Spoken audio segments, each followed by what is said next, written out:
Before we begin the story, let us know where you're watching from by leaving a comment below.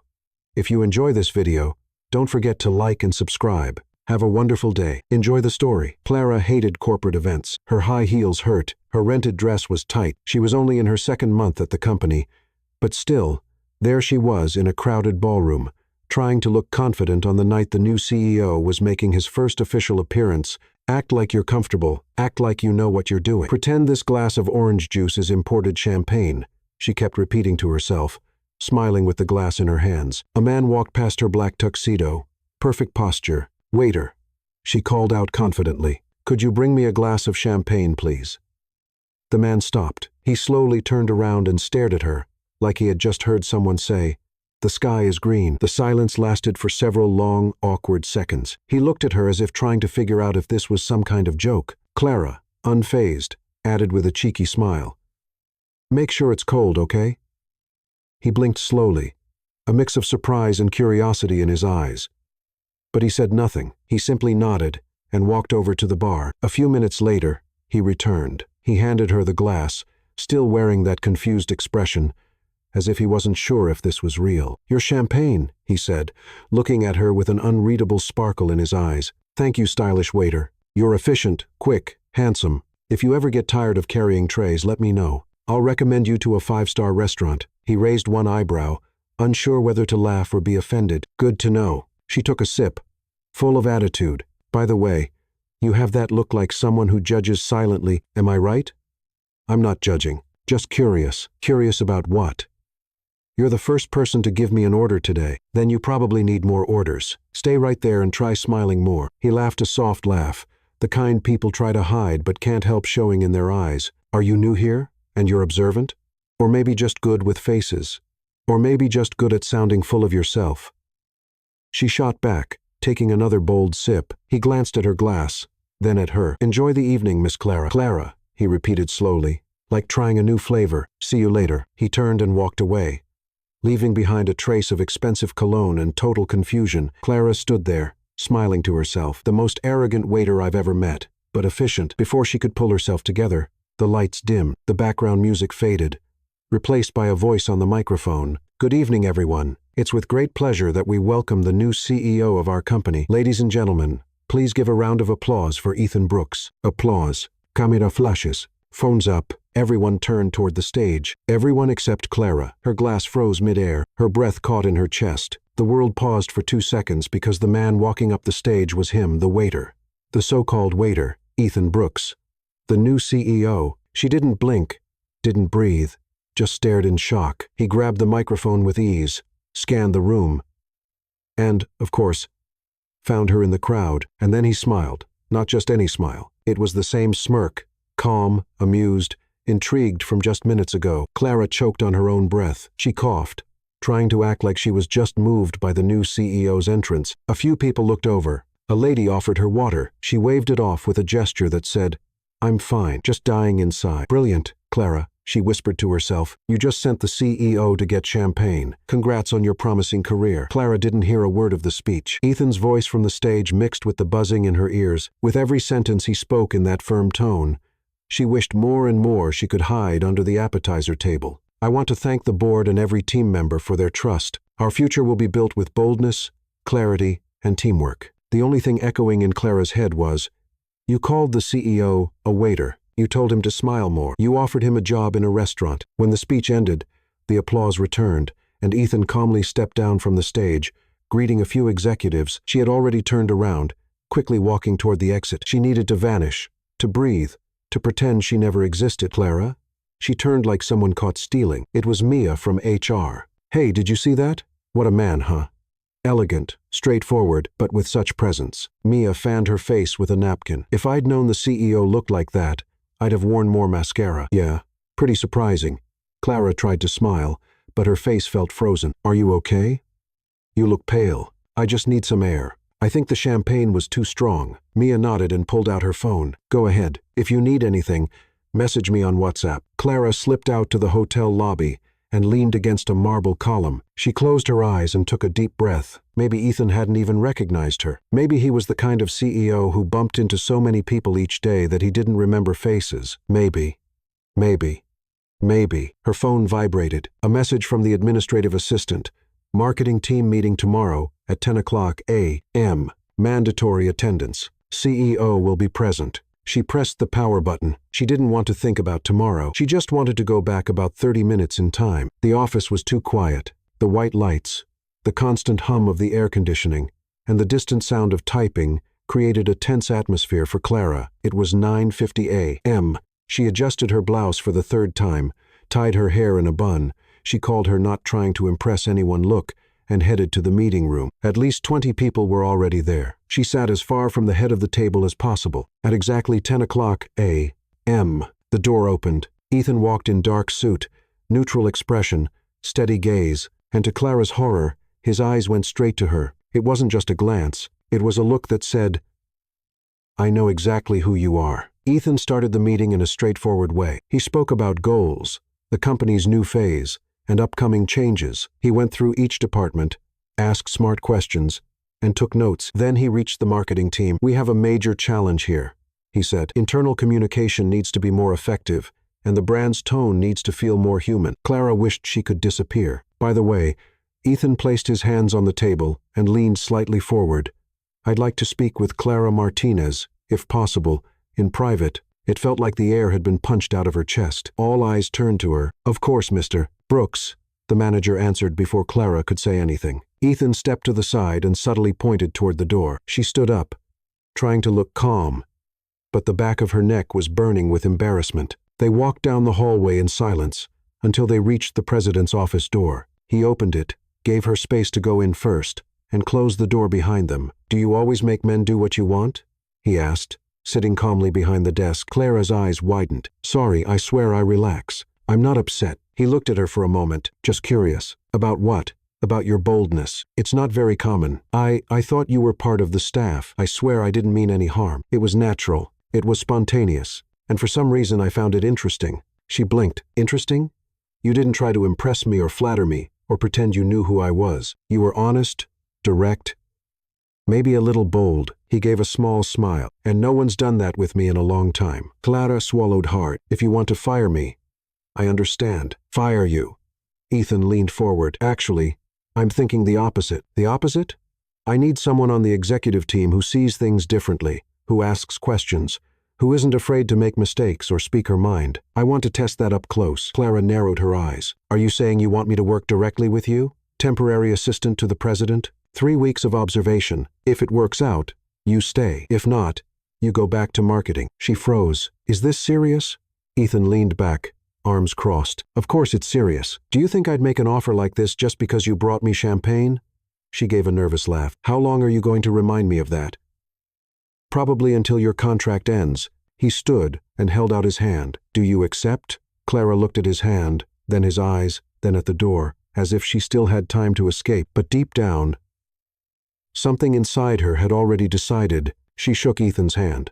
"I accept." Clara barely slept that night. Her mind kept spinning in circles, like being stuck in a never-ending meeting. In theory, getting invited to work directly with the CEO was a huge opportunity. But in practice, it meant spending hours next to Ethan Brooks, the man she had mistaken for a waiter and, maybe worse, the man who seemed to enjoy it. The next morning, she arrived at the office half an hour early. She was still trying to figure out whether this was a test, a challenge, or just some strange modern management idea. When she walked past the reception on the 17th floor, the secretary looked up and smiled. "Good morning, Clara. Mr. Brooks asked you to wait in the room next door. He's finishing a call." She nodded and walked into the room. A large desk, shelves full of documents, an elegant armchair, and a folder with her name on it sat on the desk. She opened it. Inside were the week's schedule, ongoing projects, and a temporary badge with the word executive printed in large letters. It was real. She was reading the materials when she heard a voice behind her. "Did you sleep well, assistant?"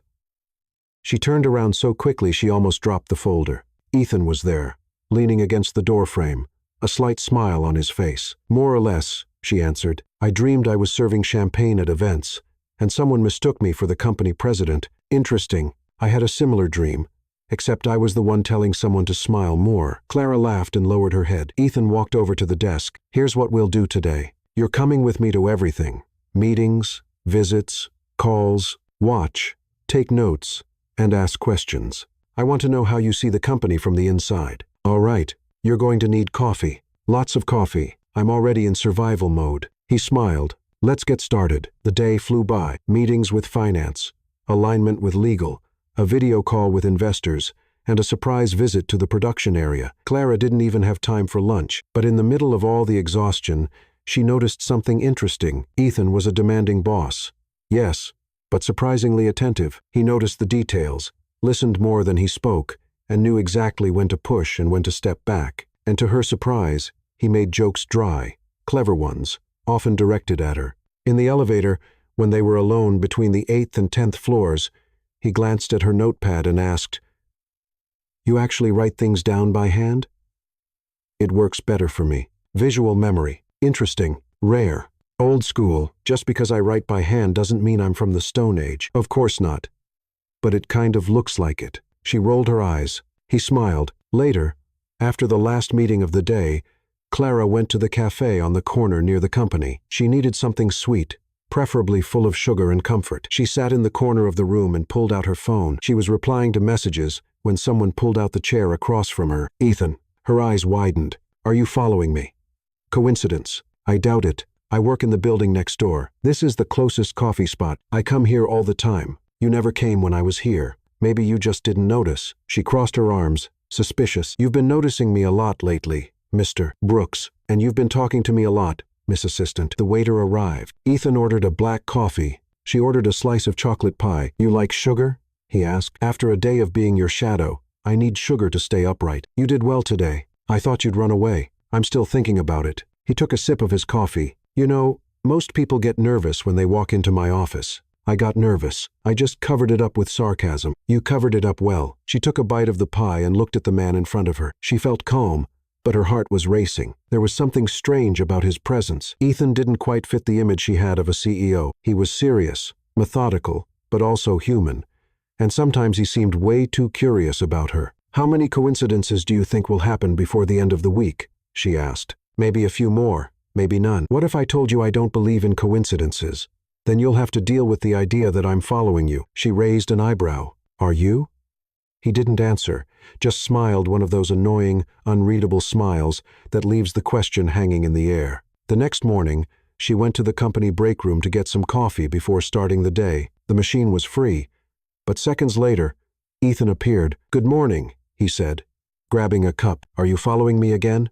"Maybe, or maybe I just have good timing." She picked up her mug. "You're impossible, and yet you're still here. That says a lot." She was about to reply, but the operations director came in urgently, calling Ethan. "I'll see you in the office in 10 minutes, he said before walking off. "Sure, I'll be there as soon as I escape your coincidences." She smiled, and this time, he didn't smile back. He just looked at her a second longer than usual, as if something had changed, as if between one coincidence and another, he was starting to take this little game seriously. On Friday morning, Clara was going over reports in the executive office next door when Ethan walked in without knocking. He had his jacket over his arm and car keys in hand. "I have an external meeting. I need you to come with me." She looked up, surprised. "Right now? You want me to go with you? Like your personal chauffeur? You're my assistant, remember?" She stood up, grabbed her purse, and followed him. On the way, he didn't say much, just a few instructions about the meeting with a partner company. She watched him from the corner of her eye as he drove calm, eyes on the road, but every now and then, he glanced at her quickly, like he wanted to say something but was waiting for the right moment. The meeting was shorter than expected. As they walked out of the conference room, Ethan checked his watch. "It's past lunchtime. Want to grab something to eat?" Clara hesitated. She knew this felt like more than just work hours extending. Still, she nodded in agreement. They went to a quiet restaurant, dim lighting, soft music. They sat by the window. She was flipping through the menu when he spoke, without taking his eyes off her. "You seem uncomfortable?" "It's not every day I have dinner with my boss." "It's not dinner. It's still lunch. Doesn't help much." Ethan gave a half smile. "Relax. It's not a trap." She closed the menu and took a deep breath. "If it is a trap, I'm already in too deep, so it doesn't matter." He called the waiter and ordered a simple dish. Clara chose something light. Once the waiter left, he looked back at her. "You really are different." "Different? How?"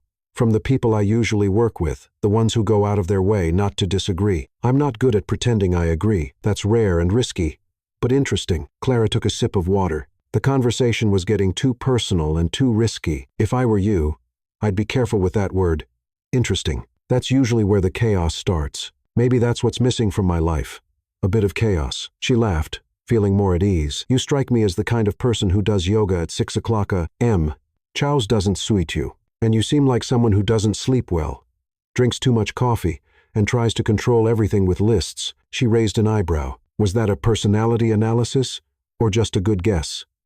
Observation. You observe too much. You run away too much. Gleda pauste. He was right. Every time the conversation started to go deeper, she made a joke, changed the subject, pretended it wasn't about her. It felt safer that way. The food arrived. They ate in silence for a few minutes. The food was good, but there was a slight tension in the air, a quiet threat of expectation. Ethan broke the silence. Are you seeing anyone? The question caught her off guard. She almost dropped her fork. Excuse me? Are you dating someone?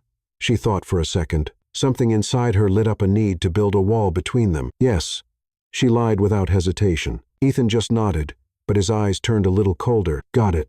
She bit her lip. She regretted the lie, not what she said, but how he reacted. Ethan wasn't the type to show emotions openly, but right then, he seemed disappointed. Why did you ask? She ventured. Because you seem like someone who's always keeping their distance, and sometimes I wonder if there's someone on the other side of the bridge, or if you're just afraid to cross. She swallowed hard. Do you always use bridge metaphors with employees, or am I special? You're special. The silence got heavier. The noise of the restaurant seemed to fade for a moment. She leaned in, trying to change the subject. What about you? Are you dating anyone? No, it never works out. Why not?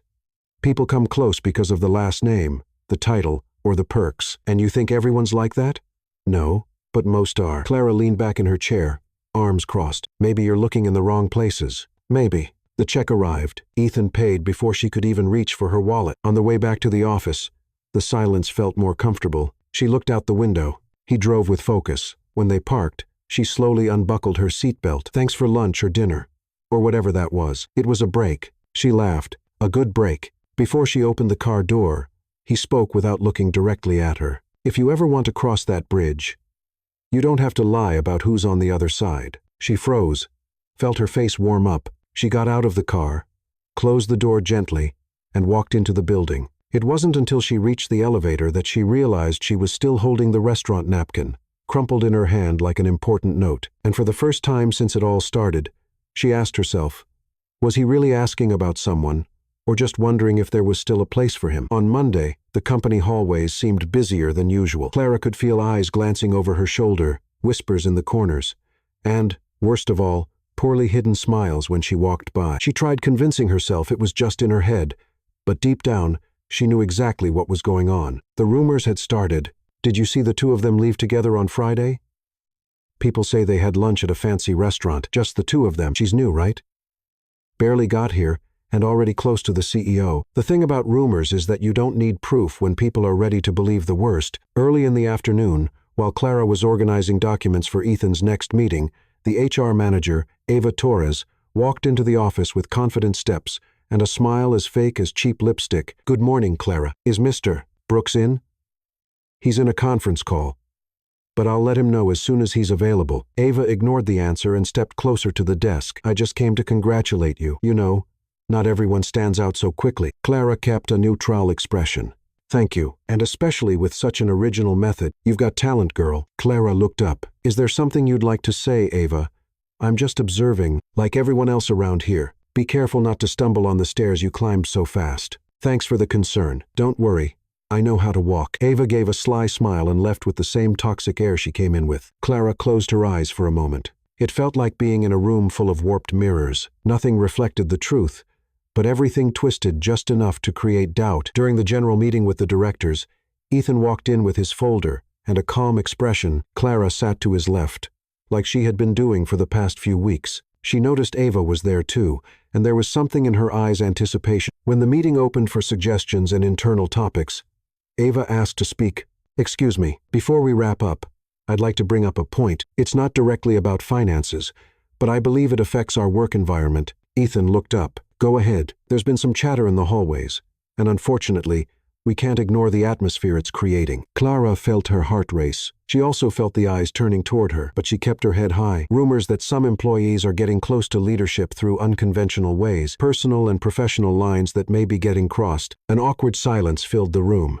Ava went on. With all due respect, Mr. Brooks, transparency is something you've emphasized since day one, and I think it's only fair that we keep a clear line between favoritism and merit. Clara stayed still, but inside, every word felt like a punch to the gut. Ethan looked calmly at Ava, then around the room. Finally, he spoke. If there are rumors going around, that's all they are, rumors. I care about what's done in the office, not what's whispered in the corners. And what about unexpected role changes, promotions without a selection process? Any team member can be placed in a role where they show potential, even those who, although new, have shown above-average ideas and professionalism. He looked directly at Clara. And if anyone has concerns about this, my door is always open. Ava didn't reply. She just crossed her arms and kept her posture. Ethan turned to the group. Any other questions?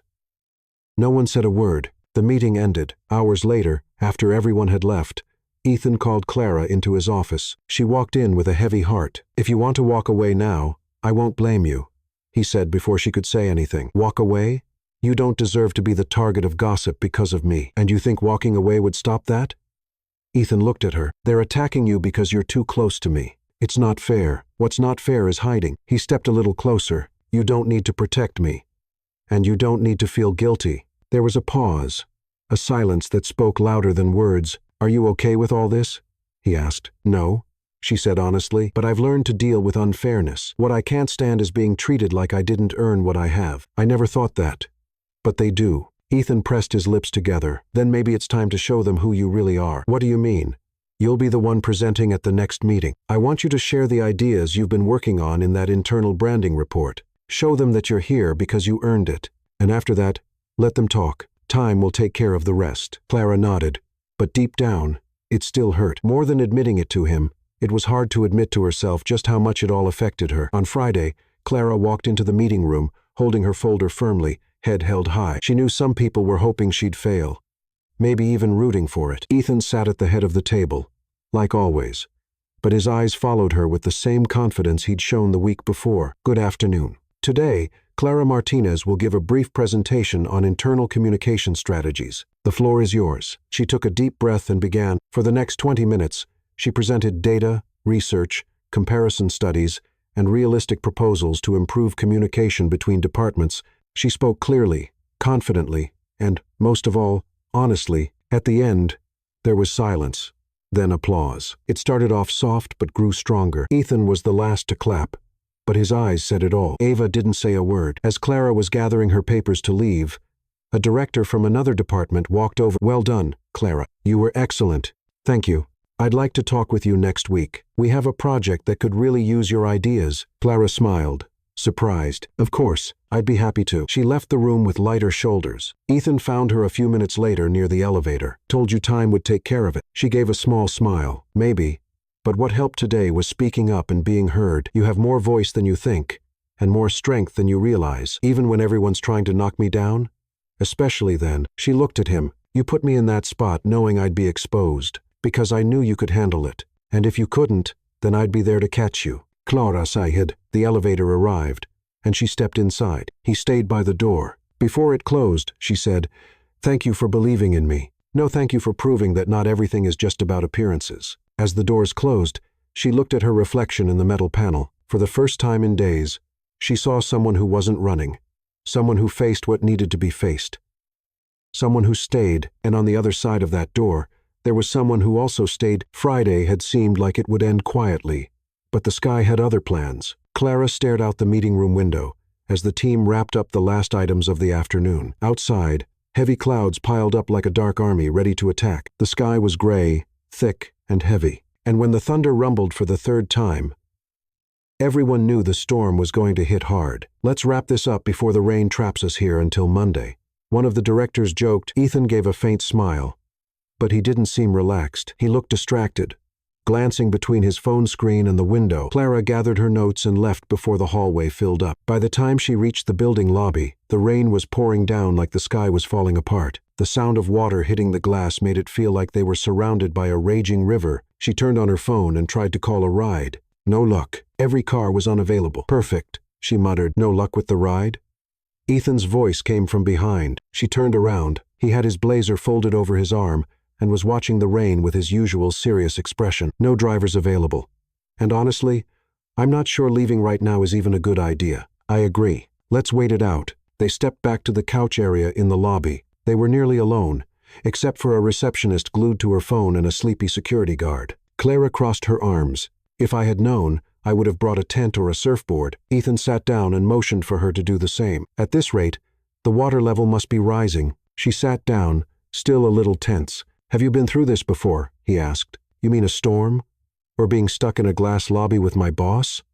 Both? She smiled. Plenty of storms. As for boss, none quite like you. He raised an eyebrow. Was that a compliment? Maybe. Depends on how you take it. Ethan chuckled lightly. So tell me, where did you grow up? Clara hesitated for a moment, but the rain, the break from routine, and the quiet comfort made her feel safe enough to answer. BRS neighborhood. East Side. My mom still lives there. My dad left when I was 8. It's been just the two of us ever since. And her? She's doing okay, as much as possible. Health problems, advanced diabetes. A few complications, but she's still strong. She's got a huge heart. He nodded. You speak about her with so much affection. She's my rock. She does the impossible with almost nothing. Ethan stayed quiet for a moment. I lost mine very young. Clara turned to him, surprised. I'm sorry. My parents died in an accident when I was 19. I was already working, studying, and suddenly I had to grow up overnight. She stayed silent, giving him space. I spent years trying to prove myself that I could keep the family business going, that I could be the man people expected me to be, and in the process, I became someone who he paused, built too many walls. Sometimes we need walls to survive, she said. Yes, but after a while, they start to feel like prisons too. The rain outside was still heavy, but now it just felt like background noise to that moment. They were in a break from the world, a quiet space away from social masks and everyday armor. Ethan leaned forward, resting his elbows on his knees. That's why I admire your courage. Courage? Facing a room full of executives just waiting to see you fail, standing your ground and walking out with more respect than you came in with. I was terrified, and you still did it. That's real courage. Clara felt a warm rush rise in her chest. He wasn't complimenting her performance. He was seeing deeper. And that scared her but also touched her. A loud thunder shook the windows. She crossed her arms. I hate lightning.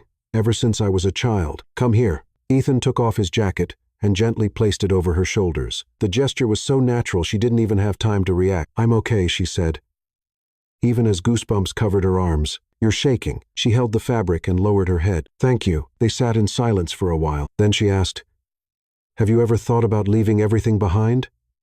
Disappearing? Starting over from scratch? Many times. But I never had the courage. What if I told you I think about it every week?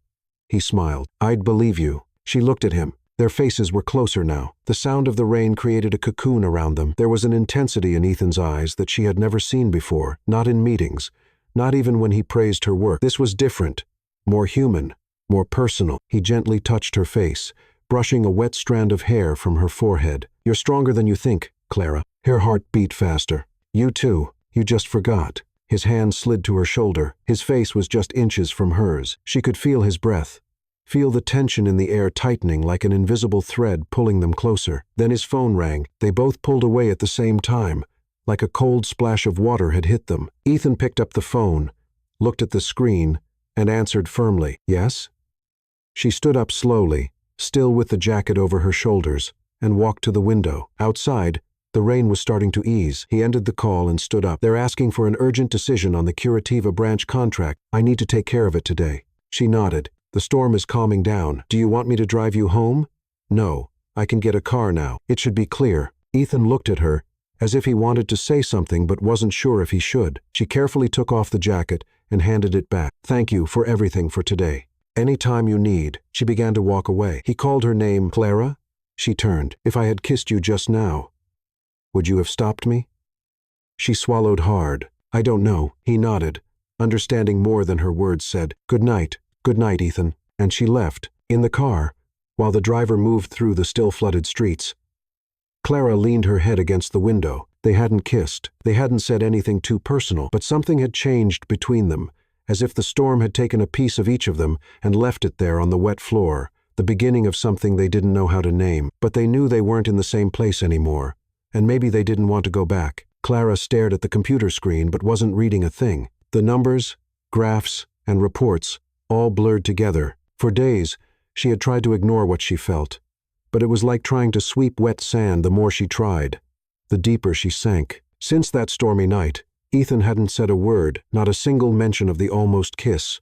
No reference to what happened in that empty lobby surrounded by rain and silence that spoke louder than words. And she hadn't said anything either. At the company, everything seemed to be going smoothly, at least on the surface. The team respected her more. Meetings flowed easily, and the projects were gaining momentum. But with every solid step she took at work, she felt more fragile inside. It was as if she had split in two, the professional woman who was growing and impressing others, and the woman who kept waiting for something that never came. Friday marked the final event of the year, the company's traditional holiday party, complete with speeches, tributes, and of course, the much-anticipated champagne toast. Clara had decided not to go. She spent the entire day rehearsing how she would hand in her resignation letter. She wrote it, rewrote it, and finally printed 2 copies, not because she wanted to run away, but because she felt like staying there was starting to affect everything. Even her own beliefs. At 5:32 p.m., with the letter in hand, she took a deep breath and headed to Ethan's office. The receptionist told her he was in a meeting with 2 investors and would be a few more minutes. Clara thanked her and chose to wait in the lounge. She sat on a couch near the window. Outside, the city was starting to light up for the night cars, horns, people rushing in every direction. The world kept moving, even when her heart wanted to stop. She closed her eyes for a moment, planning to leave without saying goodbye. The familiar voice made her open her eyes. Ethan was standing in front of her, his jacket unbuttoned, his eyes fixed on her. She slowly stood up. The letter was in her hand. She was ready. "I came to give you this. I don't think I should stay." He looked at the paper. He didn't take it. "Why?" "Because it's hard working here, trying to be professional, pretending nothing happened, pretending nothing has changed. And what if I told you it's hard for me too?" Clara hesitated. "That doesn't change what people think. And I'm tired of having to prove I belong here all the time." "You don't have to prove anything, not to me, not to anyone. But I need to prove to myself that I can walk away with dignity. So that's it?" She held out the paper without answering. Ethan looked at the envelope, then at her. He didn't reach for it. "You mistook me for a waiter. Then you wanted me to be just that. Now you want to leave like I'm still only that guy." "Ethan, no. Listen, I was patient. I was professional. I was the CEO you needed. But I was also the man hoping you'd see I wasn't just another boss in your life." Clara felt her heart beat faster. His words were sharp, but there was pain behind each one. "I did see it," she whispered. "Then why are you leaving?" "Because I care. And when we care too much, we get vulnerable. I never asked you to protect yourself from me, but I asked myself to." Silence. He took a deep breath and stepped closer. "If I asked you to stay, would you?"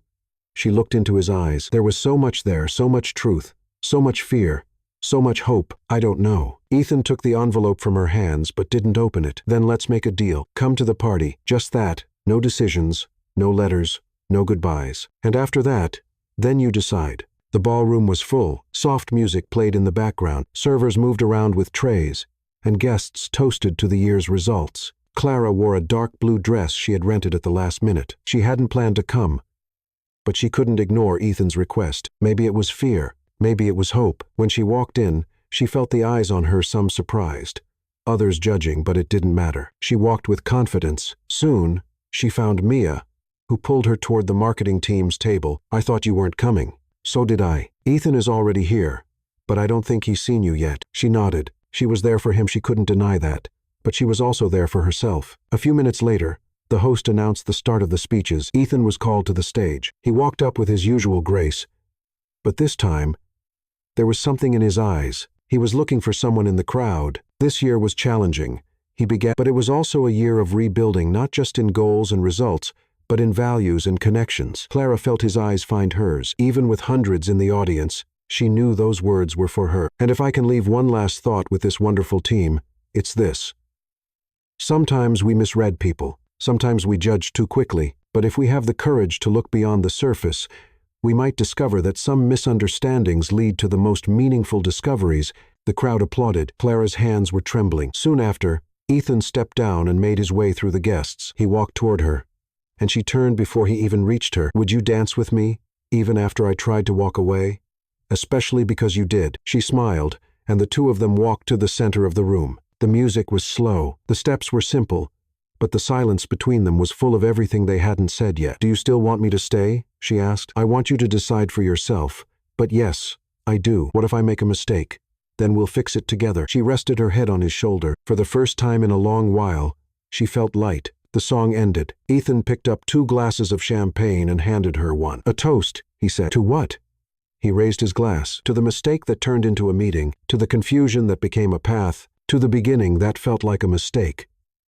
But maybe it's just the right start." She smiled. To the stylish waiter, and to the woman who wasn't afraid to speak her mind, their glasses touched. The sound of crystal echoed like a period or maybe a new beginning. The first day of the new year arrived with a clear sky and a soft breeze. The city, still sleepy after the celebrations, seemed to breathe more calmly. Clara woke up early but wasn't in a rush. She made some coffee, turned on some music, and sat by the window for a few minutes, watching the slow movement outside. Her phone buzzed with Happy New Year messages, but she ignored them for now, not because she didn't care, but because that day, she needed to hear herself before hearing the world. It had been exactly a week since the dance, a week since Ethan's speech, since the dancing, since the toast that seemed to seal everything. And still, nothing had been decided. Clara hadn't handed in her resignation letter, but she hadn't gone back to the company either. She asked for some time. She needed to think, and Ethan understood. He didn't call, didn't pressure her, didn't show up. It was as if they both understood, without saying a word, that this time was necessary. But now, with the city waking up, the time to decide had come. At 10 o'clock, she left the house with steady steps. She walked to a small coffee shop, hidden between 2 old stores. She sat at a table in the back and ordered the usual cappuccino with cinnamon. She pulled out a notebook she'd carried since college and began to write not a list of goals, not pros and cons, but a letter to herself. "Clara, you made it here through falls, stumbles, and so many new starts. Now it's time to ask yourself honestly, what do you want? Not what people expect, not what seems logical. What do you really want?" She wrote for almost half an hour, then she closed the notebook and looked at her cup. There was still a little coffee left, already lukewarm. She smiled. She knew the answer. That afternoon, she took the subway and got off 2 stops before the final destination. She wanted to walk a bit, see the streets, the faces, the movement. She wanted to remember where she came from. She passed by the old school she used to attend. It was covered in graffiti but still standing. She smiled, remembering when she used to rehearse plays in the courtyard. Back then, she dreamed of being an actress. Later, life took her in a different direction. But a part of that dream still lived inside her, the desire to tell stories, to move people, to express herself honestly, and maybe that's what Ethan saw in her. At 5 o'clock p.m., she arrived at the company building. The employees had the day off. The lobby was empty, but she knew he'd be there. She went straight up to the 17th floor. When the elevator doors opened, her heart raced. It wasn't fear. It was certainty. She knocked on his office door and walked in without waiting. Ethan was standing by the window, white shirt, sleeves rolled up, distant look. When he saw her, he didn't say anything. He just smiled. "I'm back," she said. "I noticed, but not in the way you think." He turned. "What do you mean?" Clara took a few steps forward, stopping just a few feet from him. "I came to say I've decided to stay. But not here. Not in this position. Not under your shadow." Ethan frowned, slightly surprised. "You want to leave?" "I want to fly. I want to build something that's truly mine, not because I'm running away, but because I'm ready." He nodded slowly. There was something in his eyes, admiration. "What are you going to do?" "I accepted an offer to lead a community media project. I'll be heading a program that brings together young people from low-income neighborhoods with workshops in writing, theater, and video. It's not the highest position, and it's not the biggest paycheck, but it's real." Ethan smiled, genuinely. "That suits you. I've learned a lot here from you. From everything I've lived through, but I've also learned how to listen to myself, and my voice is calling out for something new. I'm proud of you." "Thank you." Silence. "So, does that mean we're also over?" he asked directly. She took a deep breath. "It doesn't have to end, but it doesn't have to begin the wrong way either." What would the right way be? When it's not boss and employee, when it's just Ethan and Clara, 2 people, 2 choices, 2 paths that cross because they want to, not because they have to. He stepped a little closer. "I want to see you happy, even if it's from a distance. But if I could choose, I'd rather be by your side than find me later on, when everything is clearer, when it's not about running or impulse, but a real decision." Ethan nodded. There was understanding in his eyes, and a kind of respect that said everything. "I'll wait gladly. I'll come back for sure." She smiled. He smiled too. They didn't kiss. They didn't make promises. They just looked at each other, knowing this wasn't the end. This was a new beginning. 2 months later, Clara was running through the backstage area of the small community theater in Jardim Alvorada. It was the first show put on by the kids in the project. The chairs were full, the parents emotional, and the students nervous, wearing jeans, a t-shirt, and a simple name badge. She felt more important there than in any boardroom meeting. Behind the curtain, a 1-2-year-old girl was shaking with fear. "I can't do it, teacher. I'll forget everything." Clara knelt in front of her. "You've prepared. You know your lines. And even if you make a mistake, the most beautiful part is trying. You know why? Why? Because courage isn't about not being afraid. It's about doing it even when you're afraid." The girl smiled. She went on stage, and she nailed it. Clara wiped her eyes and sat at the side of the stage. She watched every line, every laugh, every round of applause. At the end of the performance, she went on stage and called all the students. "Today, you showed the world the strength inside each of you. This proves you can go anywhere you want. Never let anyone tell you otherwise." The audience gave them a standing ovation. Backstage, someone tapped her shoulder. She turned and froze. Ethan jeans, an open-collar shirt, and a shy smile. "They told me you were working miracles around here." She laughed, surprised. "What are you doing here?" "Dropping off an emotional performance report." "Was it approved?" "With honors." She hugged him, a long, sincere hug. "You've changed," she said. "So have you?" She took a step back. "How did you hear about the event?" "Mia. She told me you were running a project here, said you were shining more than ever." "And what did you think?" "That she was right." "And the company?"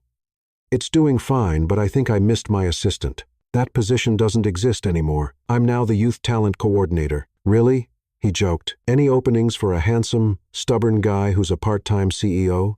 Maybe if he's humble enough to start from scratch." Ethan smiled. "I am, and I've got courage too.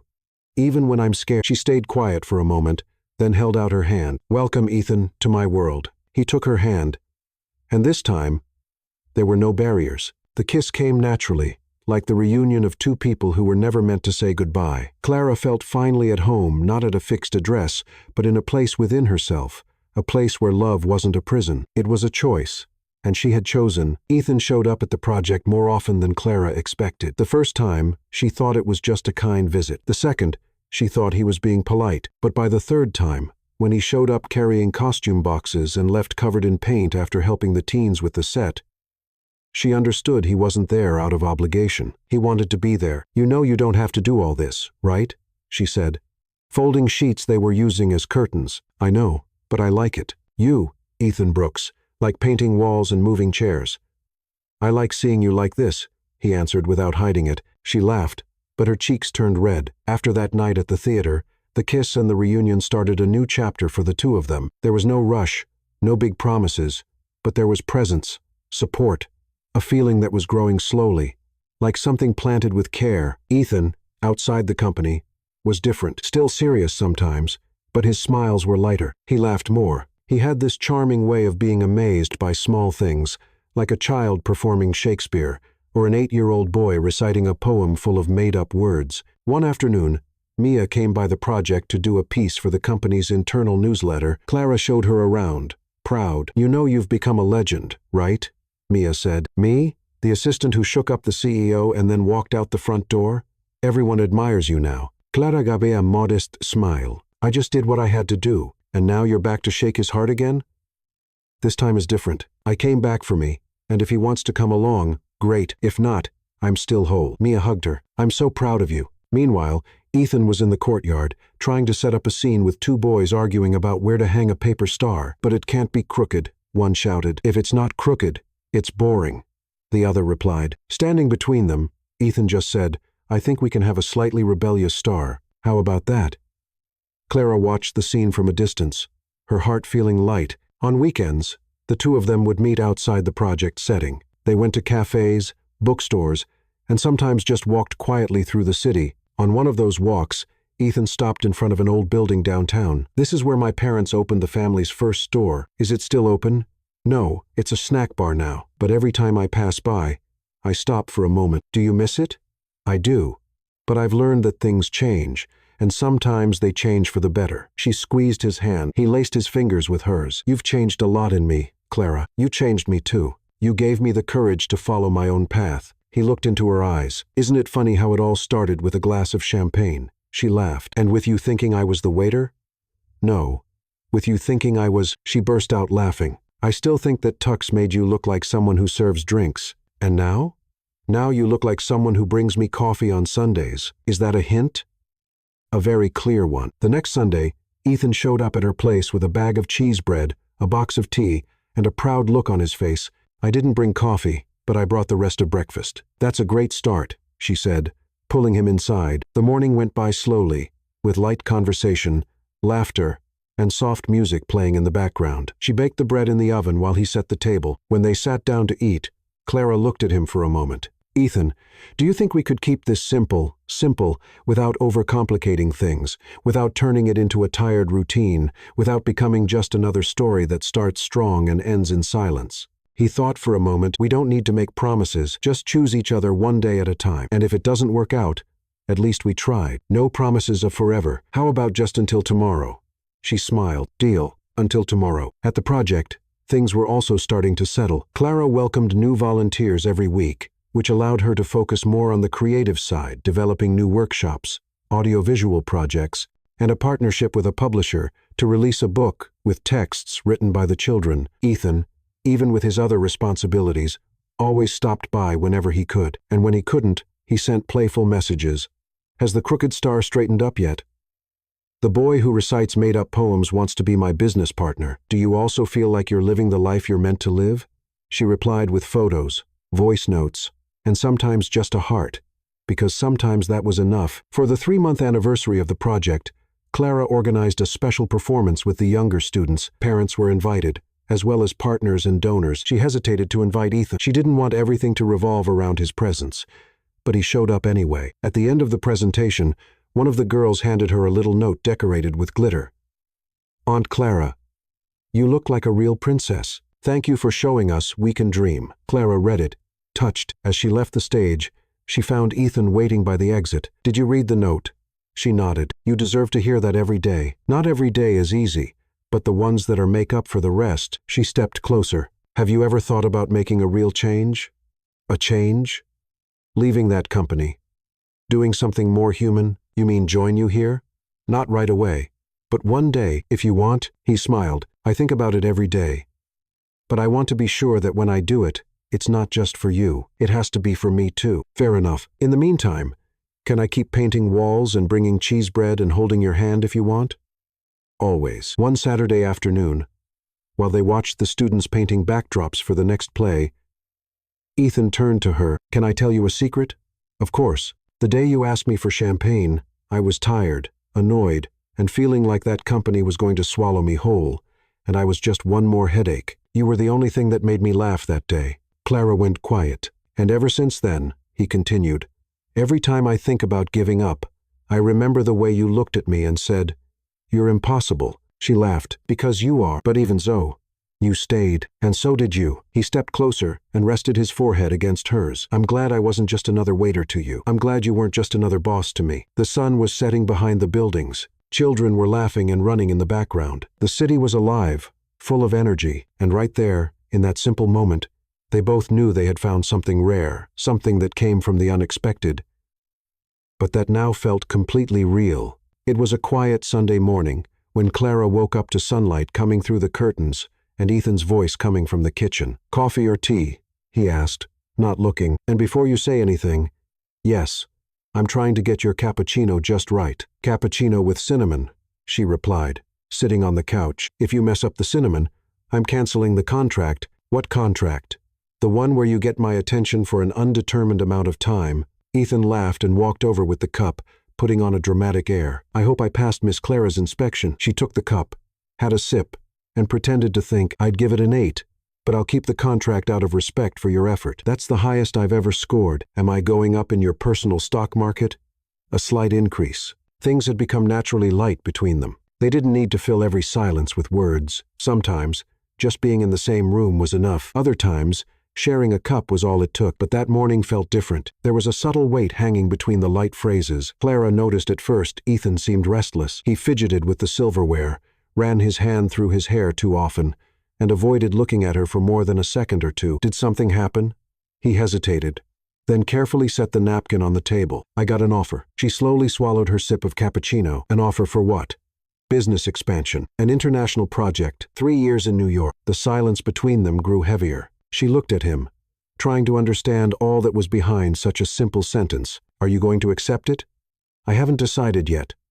But it's a big opportunity. She nodded, tried to smile, but her face stiffened. Of course, it really is. Ethan picked up the cup and turned it in his hands. I don't want this to change what we have, but I also don't know what we have means if I'm in another country. She took a deep breath. Ethan, we never made promises, remember? It was always until tomorrow. I know, but I want there to be many tomorrows. And what if there are, even with you far away? Do you think you could handle that? I don't know. The honesty cut deeper than any silence. She leaned forward, elbows on her knees, head down. Why are you telling me this now? Because I don't want you to find out from the media. And because your opinion matters. She closed her eyes for a second. I want you to accept it if that's what you really want. Not for me, for you. And if what I want is to stay, then stay. But do it for yourself too. He moved closer, sat down beside her. Clara, I love you. She didn't answer right away. She looked at him, at those eyes that always seemed so sure, but now just looked human. I love you too, Ethan, but love won't stop time or distance from doing what they do. If you go, it'll be hard. If you stay, maybe it will too. And if nothing works out, at least we were honest until the end. Ethan nodded. I just don't want you to feel like you're being left behind. I'm not. I'm walking at my own pace. In the days that followed, the topic didn't come up again. Ethan kept helping with the project, but less and less. The company meetings started picking up again. Clara gave him space. She kept creating, leading, and smiling. But deep inside, she already felt the thread of separation being stitched, one careful stitch at a time. On a Thursday night, she was organizing the scripts for the new play. She was in the small office when Mia walked in with a bag of snacks and a curious look. Okay, you're going to tell me now, or I'm stuffing you with cheese puffs. Tell you what? Ethan, I saw his face during rehearsal. It looked like one last look before leaving. Clara bit her pen chap. He got an offer. New York. Wow, 3 years? Are you going with him? No, and he didn't even ask. Do you want him to stay? I want him to choose to stay. I don't want to be the reason someone feels stuck. Mia nodded. And if he goes? I keep going. And if he comes back? We'll see. You're really strong. It's not strength. It's survival. The next weekend, Ethan showed up at the theater with 2 cardboard boxes. These are the first book donations from our partner publisher. I thought I'd bring them myself before the post office lost them. I thought you'd already be in New York, she said, half smiling. Not yet, but maybe I'm on my way. She nodded, didn't insist. Would you like to watch a rehearsal? Sure. They sat in the last row. The children were rehearsing a reconciliation scene written by one of the shyest students. One of the characters said, I left because I thought the world was bigger than you, but I found out the world without you was smaller than anything. Clara felt her stomach turn. Ethan did too. When the rehearsal ended, both remained silent. That line, he began, was written by Noah, 11 years old. He had never written anything before. He knows what he's talking about. Kids always do. Ethan took her hand. I haven't left yet. The transfer was postponed, but the decision is still here, he said, touching his chest. And have you made your choice? Not completely. The truth is, part of me wants to grow out there, but the other part doesn't want to leave the place where I found peace. She squeezed his hand. Then don't rush. Just don't ask me to wait. I never would. She smiled. Because if I'm going to have you, Ethan, I want all of you, not just a part. On Monday, she woke up to find an envelope under her door. It was from Ethan. Inside was a handwritten note. Clara, I don't know what I'll choose tomorrow, but today I know this. You saved me for myself, and wherever I go, with you, everything feels more real. See you soon. E.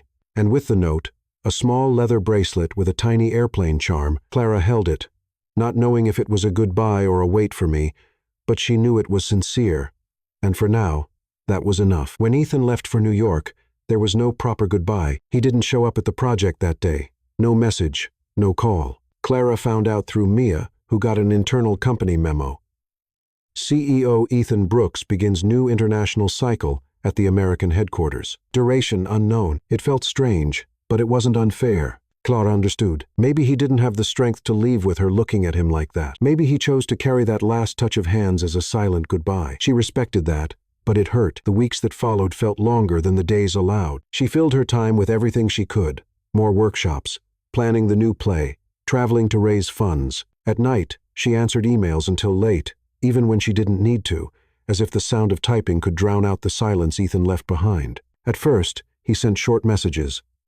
Made it here safely. Small apartment, but cozy. First international meeting today. I'm as nervous as an intern. Found a coffee shop like ours. Almost ordered cappuccino with cinnamon. She replied carefully, afraid of sounding like she was expecting too much. But slowly, the messages faded, first once a day, then once a week, until they stopped. Not because of a fight, not because the feelings were gone, but because sometimes life pushes people in different directions, and what once felt so strong starts to fade with time. Clara didn't push. She respected the silence the way one respects a season that arrives without warning. But she kept his note inside the book she read every night. And she wore the bracelet with the little airplane every day. One afternoon, she sat in the project's cafeteria next to a new volunteer, Lucas, a history teacher with a kind smile and a calm voice. "Have you ever had someone change your life just by being in it?" he asked as they shared a piece of cornbread cake. Clara thought for a moment. Yes.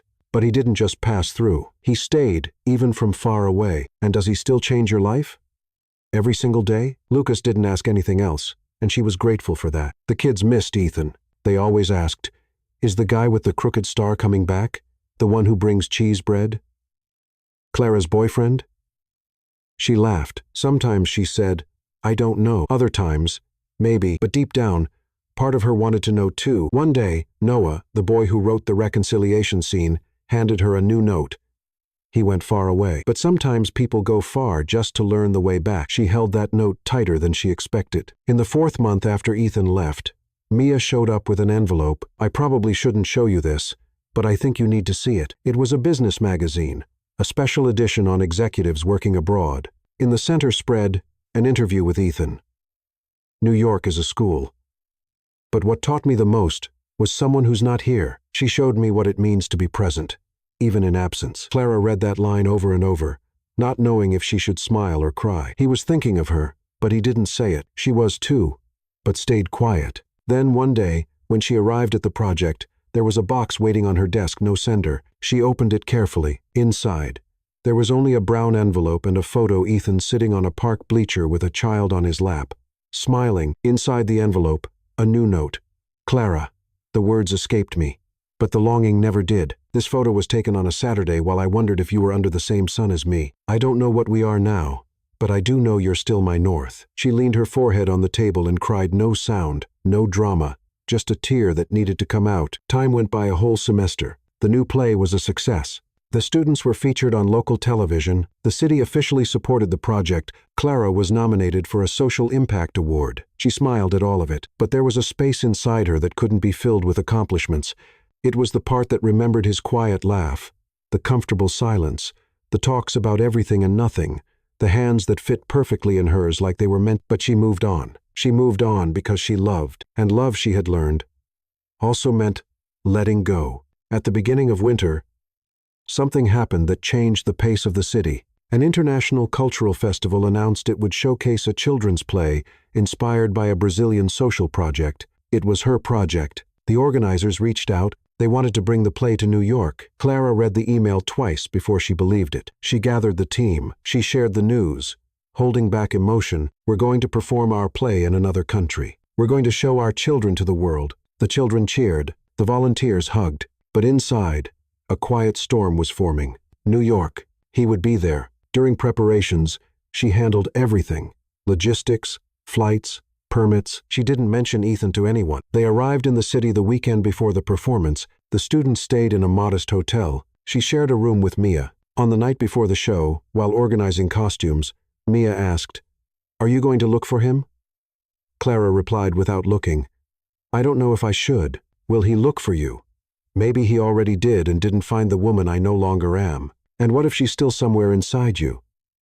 Clara gave a sad smile. "Then let him find her, but not because I asked him to, because he wanted to." On the morning of the show, everything went as planned. The children were charming. The foreign audience gave a standing ovation. Clara, full of emotion, was called on stage. She received flowers. She gave a speech. This project was born from scarcity, but it bloomed with love, and today it crosses oceans not out of ambition, but out of love. She didn't see it, but someone in the back rows got up and left before the end. That night, back at the hotel, while she was organizing the materials, someone knocked on the door. Mia answered. "It's for you," she said, pointing. Clara walked to the door and stopped. Ethan Jean, dark jacket, quiet eyes. "I saw you on stage. I wanted to leave before our eyes met too soon." She said nothing. "I wanted to be the one who deserved to stand on that stage with you, but the credit is all yours." She just nodded. "I haven't stopped thinking about you, Clara, but I needed to find out who I was without you around. And now I think I finally understand." "Understand what?" "That you're not my world. You're the compass, and the world is mine to choose, and I choose to come back to wherever you are." Clara felt her chest tighten. "I needed time too, and I understood that truly loving someone means letting them go. But sometimes, when they come back," she took a step. "We realized that love was just quiet. It never stopped." He touched her hand. "Is there still a place for me in your world?" "There always was." He smiled. She cried, and for the first time in many months, the silence between them wasn't empty. It felt like home. The project left a deep mark on the city. After the show in New York, the children were invited by schools and nonprofits to share their stories, their plays, and their voices. Clara kept managing it all with passion now, with more volunteers, better structure, and more peace. Ethan continued consulting for U.S. companies, but with a much lighter schedule, he started turning down offers that didn't align with his values. He managed a few good contracts, and with the rest of his time, he made sure to be close. On weekends, they wandered through small towns in upstate New York. Ethan said he wanted to discover places that don't show up in travel guides. Clara said deep down he just wanted excuses to eat apple pie from farmers' markets. They laughed about that. They laughed about everything. They laughed with each other. And that made everything feel lighter. But on that particular Saturday, Ethan was acting differently. "Trust me, Clara, it's just a walk." "Ethan Brooks, you once took me to paint a wall, calling it an art picnic. I have reasons to be suspicious, but you painted the most beautiful star I've ever seen. It was crooked, but unique." She laughed, but agreed. In the car, he gently placed a blindfold over her eyes. "This isn't a kidnapping, I promise. If it's somewhere with coffee, I won't report it. It'll have more than that." When they stopped, Ethan slowly removed the blindfold. The scene looked like a movie, a flower field overlooking a calm lake, lights hanging from the trees, cushions under a white canopy, and 2 champagne glasses on a small, rustic wooden table. Photos of the two of them were hanging on strings, forming a delicate and fun timeline from the champagne request to their last hug at the theater. Clara blinked several times. "Ethan, what is this?" He didn't answer. He took her hand, walked to the center of the lawn, and knelt down. Clara covered her mouth with her hands, her eyes filled with tears. "I've waited so long for this moment, and now I want it to last forever," he said. "I can't believe this. Clara Santos, you came into my life turning everything upside down, including my identity. And after that, you taught me that love isn't about certainty, it's about choice." She was already laughing through tears. "You taught me that I can let go of control and still feel whole, that I can be the CEO of my heart, but only if you're my partner in this story." She shook her head, emotional. "So I ask you, with everything I am, will you marry me?" He opened the box. The ring was simple, with a little star-shaped stone. "Yes, the crooked star." "Ethan, are you serious?" "It's the most crooked and beautiful star I could find." She knelt too and hugged him tight. "Of course I will. I want to now, tomorrow, and forever." He spun her around on the grass, laughing. She knocked over a cushion, almost fell on the table, and they laughed more than they cried. "But only on one condition," she said. "What is it?" "That you keep serving me champagne, even when we're 80. Deal." The wedding was held at a vineyard in the Finger Lakes region, known for its sweet wines and green fields overlooking the lake. The day was cool, the sky clear, the breeze light. Clara wanted everything outdoors, among vines and trees. She wanted the kids from the project to be there, and they were. Some walked in holding funny signs. He finally realized it was love. The bride's still the boss, but now with a ring, champagne, and a star.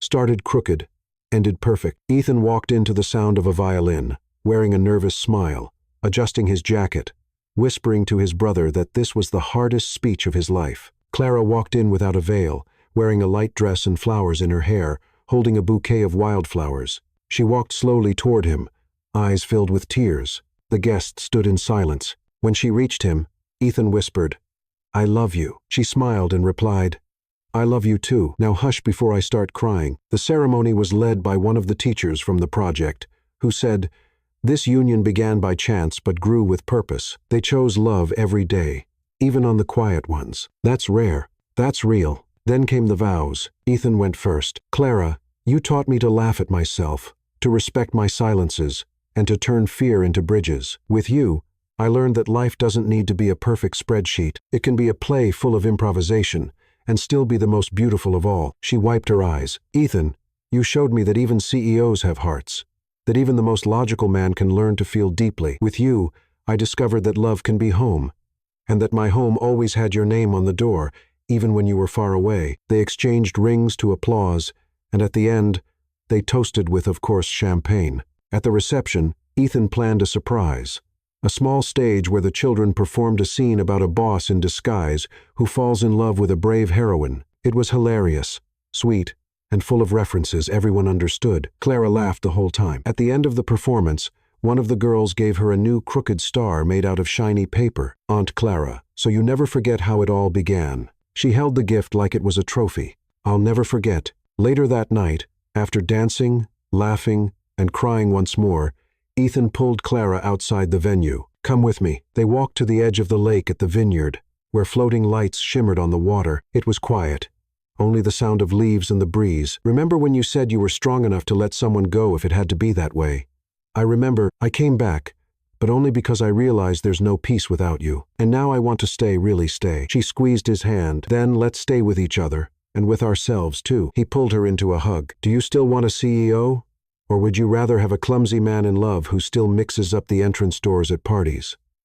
I want someone who can find me, even with his eyes covered." "Then that's who you've got." They kissed right there under the clear sky. And in the background, one of the kids shouted, "Hey, if you kiss any harder, that crooked star will fly away." They laughed. And right then, they understood that life is made of unlikely meetings, mistaken identities, fears, choices. From 0 to 10, what would you rate this story? Leave your thoughts in the comments.